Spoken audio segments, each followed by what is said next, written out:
Today has been what a great many would refer to as a day. It's 5:15 in the afternoon. First thing I filmed today.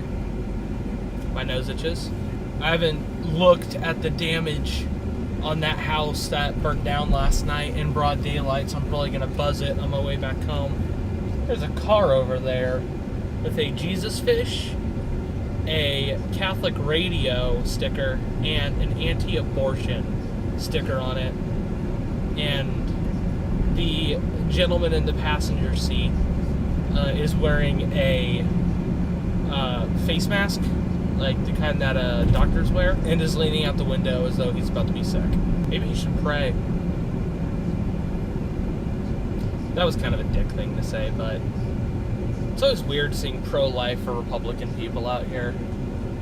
There was this one lady who was always in my store until she got removed for being disruptive and harassing other customers, who had a Donald Trump Make America Great Again insignia stitched onto the back of her jacket, and she was homeless.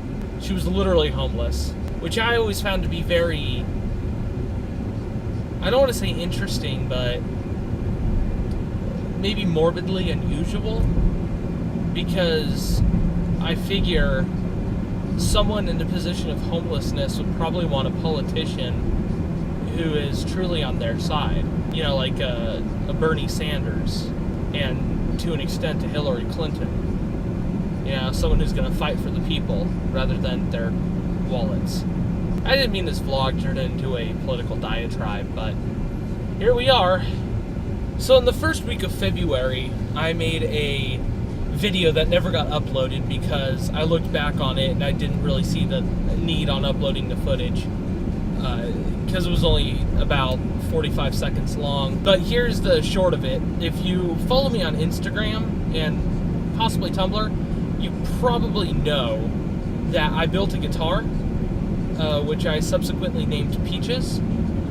It's an Epiphone Sheraton 2. It was a B-stock model, and it was really beat up when I bought it. For those of you who don't know, a B-stock model, when talking about guitars, is a piece that came from the factory that had enough damage or enough blemish in the paint or the finish that it wasn't worthy or up to spec of being sold in a regular retail environment, so they sell them at a discounted rate online. I bought this B-stock model used for about $300, and I decided I kind of wanted to build a guitar, maybe build something that was sort of a do-it-all instrument, and I got that to an extent. I just kind of wanted to see if I could build a guitar, which I could. It comes very naturally to me.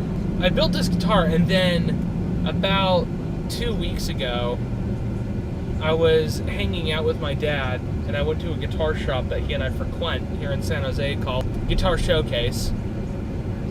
And they had and this is all going to sound like gibberish to the uninformed, but they had a 2000 Guild Starfire 4, which was a competitor back in the 60s with the Gibson ES335, and it's probably the best competitor in that style of guitar, which is called a double cutaway archtop. All of this is very arbitrary to you, but point is, it sounds like what I wanted to build and never quite got out of the guitar I built. So I'm giving some serious consideration about selling the guitar I built, which will sell, and using that money towards this Guild Starfire. To those of you who do know guitars, this is not a Fender era Guild. This is a Guild that was built in the Westerly, Rhode Island plant before or during the period when they were taken over by Fender. That guy just ran a red light. Thank you, dude. I'm right next to the house that burnt down, and it looks pretty bad. The roof is gone, or about 75% of it is gone anyways. Enough of the roof is gone for me to consider it all gone.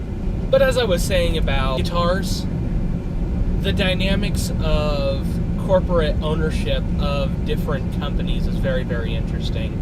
There are the big two companies which own almost everything in the world of being a luthier, and those are FMIC, or the Fender Musical Instrument Corporation, and Gibson Musical Instruments. Guild was its own company until about 2000, 2001, before it was purchased by FMIC, more commonly known as Fender. And then they did a reboot of the company, was not successful, and was subsequently sold to a different company based out of, I believe, Spain or Mexico, called Cordoba, which makes mostly classical instruments.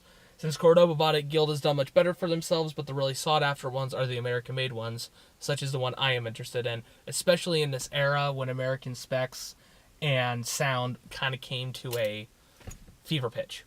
Anyways. Hey, cool, my package came. So what was in that package was this, which is a violin bow.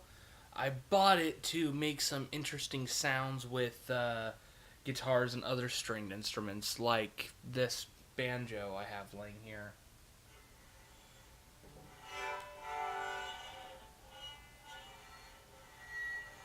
It doesn't sound very good when I do that, so I'm going to stop and just say this. It's 11 o'clock now. I have to be at work at 7 o'clock, so I'm going to go to bed. Good night, guys.